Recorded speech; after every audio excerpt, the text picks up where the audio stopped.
Da-da-da-da-da-da! Aaron Rodgers is now a New York Jet. They gave up a lot to get him. Welcome to the Carton Show. They give a little pick swap in the first round. So the Jets go from 13 to 15. Green Bay goes from 15 to 13. Jets also give up their first of 2 second-round picks. So Green Bay gets the 42nd overall pick in this year's draft. And then the big McGilla here is next year, there's a conditional second-round pick, which becomes a number 1 if Aaron Rodgers plays in 65% of the Jets snaps this year, which is a lock. So that's the deal. It don't matter what they gave up. The New York Jets now have a chance to win a Super Bowl, which allows me to bring in a big fan and friend of the show, my main man, Mr. Nick Mangold. Nick, good morning, buddy. How you doing, kid? I'm fantastic, Craig. How you doing this morning? Doing great. We finally got a guy. How about that?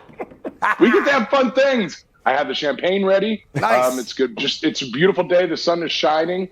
We get to have some fun. Like this is fun. I woke up thinking about it. I was like, you know what? We have a real quarterback. We're looking on the upswing. I know it's not a long-term solution, and I know that this is a hopefully a couple year thing. But for right now, I'm enjoying it. Yeah, because we could debate night and day if they gave up too much to get him and how costly it was. But I don't think for a guy like you, a fan, guy like me, a fan, it doesn't matter. Because right now, in the moment, we can actually say, without being crazy, that our New York Jets are in the conversation for a Super Bowl. Period. Stop. Yes, of course, and I think that's exciting thing to say.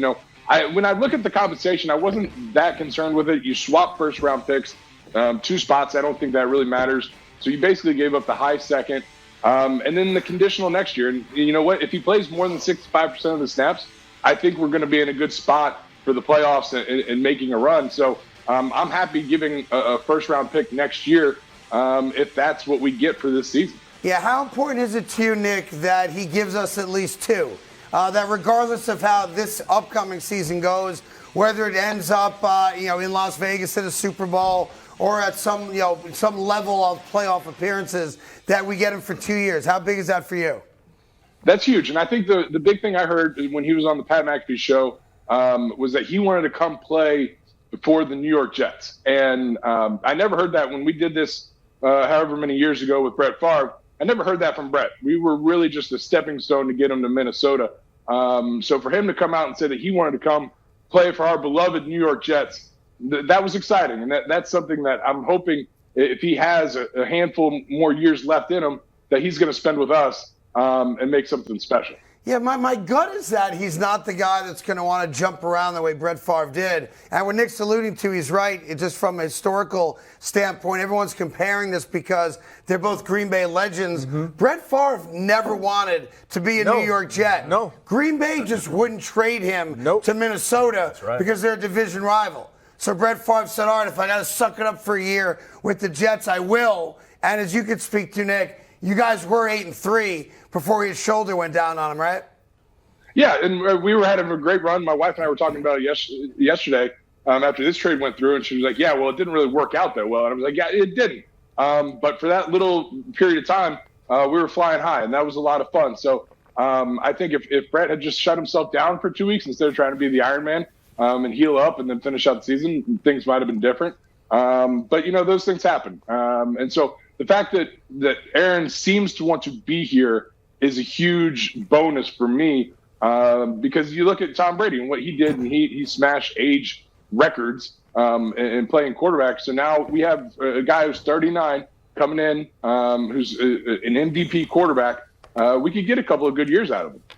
Nick, Greg Jennings, man, a lot of focus will be directed towards that offensive line. But as you know and you experienced, you were young when Brett came over. Like, what does that do to an offensive unit that has offensive line group that's struggled? When you get a guy under center, how does that bring a unit together to where they say, we got to protect our asset? Yeah, and I think that's a big thing. The guys up front are, they know what they have in Aaron Rodgers, and so they're going to protect that much better. And he's going to make them better by putting them in the right positions. He's got a lot of experience. He'll be able to move him around and do what he needs to do. I think the biggest key for the offensive line is staying healthy. We've struggled over the past couple of years of keeping those guys up front healthy. And if we can do that, we have a good chance because we have playmakers on the outsides. We have great running backs. And so the big key to this season is that offensive line, how healthy they stay, and how they work together as a unit. Talking to Nick Mangold, who's in the Jets Ring of Honor. The big difference also, to be fair, is that Chad Pennington was a competent quarterback. Right? This was Mike Tannenbaum saying, let me take a run at it with the legend in Brett Favre. Not that Chad wasn't a good quarterback. Zach Wilson can't play quarterback. So the difference between the guy we had to the guy we're getting is a lot different than it was, Nick, when you first met Brett Favre in the locker room before a preseason game against the Cleveland Browns, right? Definitely. And he came in, it was a Friday night. We were playing in Cleveland, and he comes walking through the locker room. And we were all with Chad, and I love Chad to death. He's a great guy. He was a very stable quarterback, but he's not Brett Favre. And so you saw that when Brett came in, it was like a conquering war general, and everyone just looked up in amazement, like, oh my God, it's Brett Favre. And so, I think there was that excitement there. And Chad was coming off an injury, and we had a 4-12 season the year before, so no one really was surprised by it. And he took a chance. Now, Chad ended up winning Comeback Player of the Year, I think, down in Miami, so that kind of stunk. But, it was it's still, for that period of time at the beginning of the season when we were rolling, it was a lot of fun. Yeah, Chad went to Miami, won a division, and went to the playoffs as well. While we were sitting there going, what the heck happened? Right? Now, Nick, I got to be honest about something. I'm concerned because I have seen you on social media wooing Aaron Rodgers and tagging Aaron Rodgers. And unless I missed it, I've yet to see Aaron Rodgers respond to you, a Ring of Fame member for the Jets. So where are we at with your relationship with Aaron Rodgers? I'm not concerned. Social media is not real, so I'm not bothered by that. I figure once he gets in and gets settled, we'll have a nice little chat. We'll talk about the Darkness Retreat. I want to learn more. With 4 kids running around this house, I could use some time off. And so I'm excited to see what he can do. And really, Craig, as you should know, I don't really care that much about the social media. It's more for humor than anything. Yes, Nick got into it with people after a European trip with his beautiful family because he was bored. Yeah. Now, are you going to try to woo Aaron Rodgers to the Garden State, or do you think Aaron Rodgers is going to be more of a New York City kind of cat? That's going to be intriguing because, after living in Green Bay for so long and also being a California guy, where he's going to want to end up. Because, as you know, New Jersey is a beautiful area once you get past some of the port cities. And it's a great area to live. But, you want to come to New York, you want to live in the city, you want to have a good time.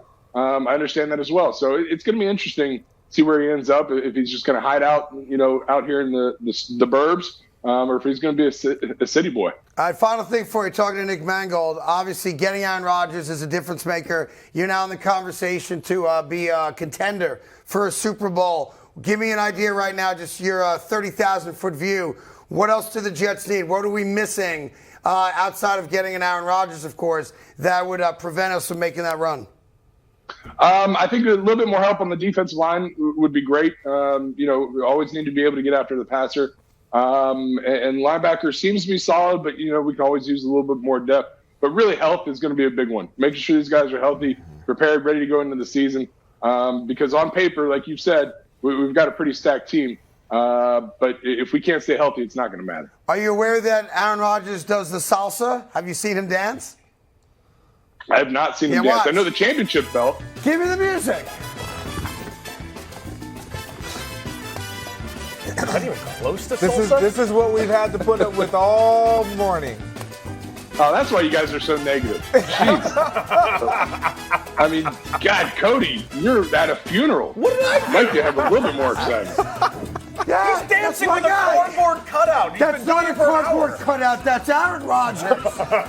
That's right. Nick, always good seeing you, pal. Talk to you Good to see you, soon. Craig. Thank you, sir. Hey there. Thank you so much for watching The Carton Show. You can subscribe right here to get all the latest bits and segments from the show. And by the way, while you're at it, we have a lot of great shows on FS1, so check them out too.